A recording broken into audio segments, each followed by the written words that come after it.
The Book of the Secrets of Hanoch, also known as the Second Book of Hanoch, or Old Bulgarian Hanoch, is an ancient religious text which describes the intensity of the antediluvian or pre-flood time period. The book includes more than 20 Old Bulgarian language manuscripts and fragments from the 14th to 18th centuries. Scholars believe that these Old Bulgarian text versions were translated from the original in Greek. Hanoch was a venerated patriarch and great-grandfather of Noach. After his son Methuselah was born, Hanoch began to walk with God. That is, he began to seek, to know, to serve, and to pray to God. And he continued this for the next 300 years. Throughout his life, he visited heaven in his visions and dreams. At the age of 365, Hanoch disappeared because God took him away, straight to heaven, for he was pleasing to God. The book of Hanoch contains unique material on why the great flood was morally necessary, why some angels fell from heaven, and prophetic revelations of the 1,000-year reign of the Messiah. But the main message is one of hope, that God will be the guiding light for those who are righteous.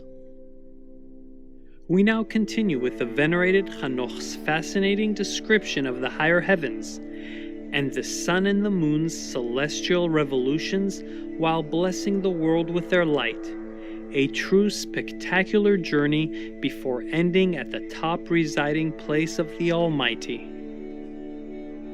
Chapter 11. Those men took me and led me up on to the fourth heaven, and showed me all the successive goings, and all the rays of the light of sun and moon. And I measured their goings, and compared their light, and saw that the sun's light is greater than the moon's. Its circle and the wheels on which it goes always, like the wind going past with very marvelous speed. And day and night it has no rest. Its passage and return are accompanied by 4 great stars, and each star has under it 1,000 stars, to the right of the sun's wheel, and by 4 to the left, each having under it 1,000 stars, altogether 8,000, issuing with the sun continually. And by day 15 myriads of angels attend it, and by night 1,000. And 6 winged ones issue with the angels before the sun's wheel into the fiery flames, and 100 angels kindle the sun and set it alight. Chapter 12. And I looked and saw other flying elements of the sun, whose names are phoenixes and chakidri, marvelous and wonderful, with feet and tails in the form of a lion, and a crocodile's head. Their appearance is tinged purple, like the rainbow. Their size is 900 measures. Their wings are like those of angels. Each has 12, and they attend and accompany the sun, bearing heat and dew, as it is ordered them from God. Thus the sun revolves and goes, and rises under the heaven, and its course goes under the earth with the light of its rays incessantly. Chapter 13. Those men bore me away to the east, and placed me at the sun's gates, where the sun goes forth according to the regulation of the seasons, and the circuit of the months of the whole year, and the number of the hours day and night. And I saw 6 gates opened, each gate having 61 stadia, and a quarter of 1 stadium. And I measured them truly, and understood their size to be so much, through which the sun goes forth, and goes to the west, and is made even, and rises throughout all the months, and turns back again from the 6 gates according to the succession of the seasons. Thus, the period of the whole year is finished after the returns of the 4 seasons. Chapter 14. And again those men led me away to the western parts, and showed me 6 great gates open, corresponding to the eastern gates, opposite to where the sun sets, according to the number of the days, 365 and a quarter. Thus again it goes down to the western gates, and draws away its light, the greatness of its brightness, under the earth. For since the crown of its shining is in heaven with the Lord, and guarded by 400 angels, while the sun goes round on wheel under the earth, and stands 7 great hours in night, and spends half its course under the earth, when it comes to the eastern approach in the 8th hour of the night, it brings its lights, and the crown of shining, and the sun flames forth more than fire. Chapter 15. Then the elements of the sun, called phoenixes and chakidri, burst into song. Therefore every bird flutters with its wings, rejoicing at the giver of light, and they burst into song at the command of the Lord. The giver of light comes to give brightness to the whole world, and the morning guard takes shape, which is the rays of the sun, and the sun of the earth goes out, and receives its brightness to light up the whole face of the earth. And they showed me this calculation of the sun's going, and the gates which it enters.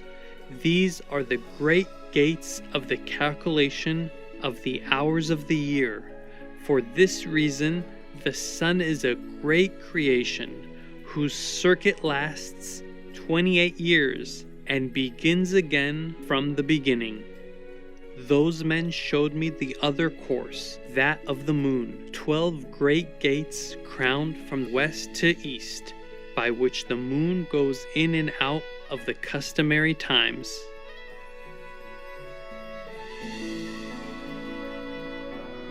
Chapter 17.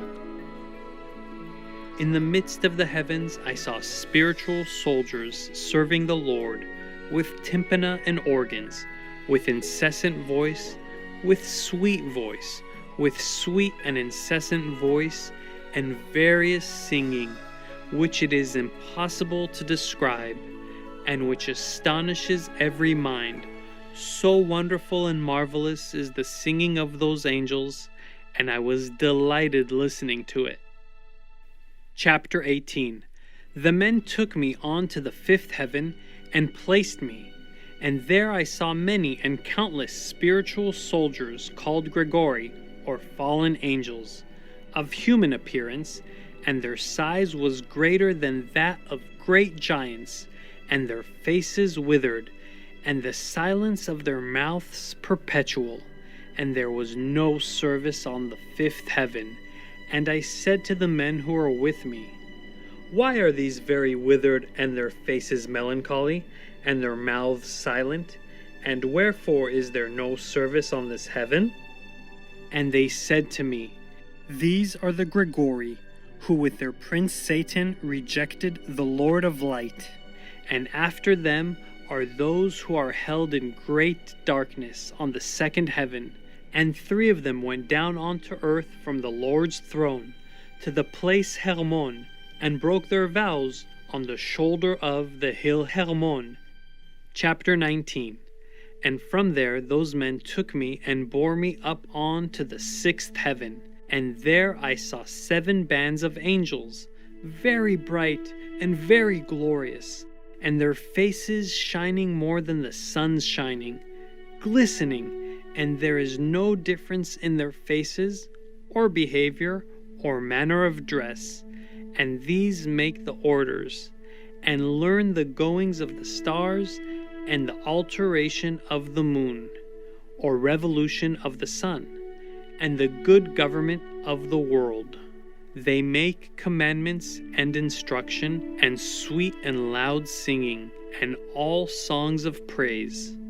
These are the archangels, who are above angels. measure all life in heaven and on earth. And the angels who are appointed over seasons and years, angels who are over rivers and seas, and who are over the fruits of the earth, and the angels who are over every grass, giving food to all, to every living thing, and the angels who write all the souls of men and all their deeds, and their lives before the Lord's face. In their midst are 6 phoenixes, and 6 cherubim, and six winged ones continually with one voice singing. And it is not possible to describe their singing, and they rejoice before the Lord at his footstool. Chapter 20. And those 2 men lifted me up from there onto the 7th heaven, and I saw there a very great light, and fiery troops of great archangels, incorporeal forces, and dominions, orders and governments, cherubim and seraphim, thrones and many-eyed ones, 9 regiments, the Ionite stations of light, or stations of God's favored. And I became afraid, and began to tremble with great terror. And those men took me, and led me after them, and said to me, Have courage, Enoch, do not fear, and showed me the Lord from afar, sitting on his very high throne. For what is there on the 10th heaven, since the Lord dwells there? On the 10th heaven is God. In the Hebrew tongue, he is called Aravat, or Almighty Creator and Father. And all the heavenly troops would come and stand on the 10 steps according to their rank, and would bow down to the Lord, and would again go to their places in joy and felicity, singing songs in the boundless light with small and tender voices, gloriously serving him. Noble viewers, it was a pleasure to be in your presence on today's Words of Wisdom.